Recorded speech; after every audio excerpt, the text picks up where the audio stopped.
বলেন। ভালো আছেন স্যার? হ্যাঁ হ্যাঁ বলেন। আমি একটু তথ্য জানতে চাইছিলাম।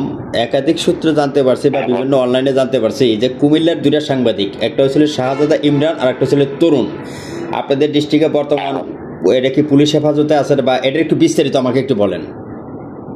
না, বিস্তারিত বলার কিছু নাই, আমি নিজেও অত এখনো ডিটেল জানি নেই।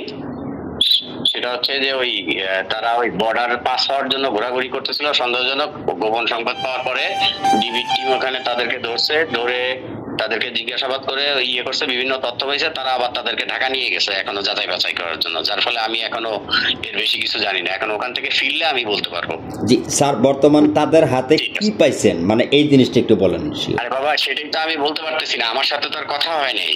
তারা তো ওখান থেকে নিয়ে তাদের সন্দেহ হয়েছে, তারা বলছে ঢাকায় কি কি তথ্য আছে তাদের কাছে তারা দিবে, তারা নিয়ে চলে গেছে ঢাকায়, এখনো ফেরেনি। একাধিক তথ্য আসছে যেটা যে অনলাইনে দেখা গেল যে $20,000 পাইছে বা বিভিন্ন আওয়ামী লীগের নথিপত্র পাইছে, এই বিষয়ে কিছু জানেন? ওইগুলো তারা হয়তো তাদের মোবাইলে দেখছে, আমি এখনো তো দেখি নাই রে ভাই, আমি তো নিজেই দেখি নাই, তা আমি কিভাবে বলবো। ওখান থেকে সন্দেহ হয়েছে, বিভিন্ন কথাবার্তা জিজ্ঞেস করছে, ওখান থেকেই তারা রাতে নিয়ে চলে গেছে ও ঢাকায়, যে ওইগুলা উদ্ধার করার জন্য, এখনো ফেরেনি। সো আমি তো কিছু বলতে পারছি না বেশি। ঠিক আছে, জি, ভালো থাকবেন।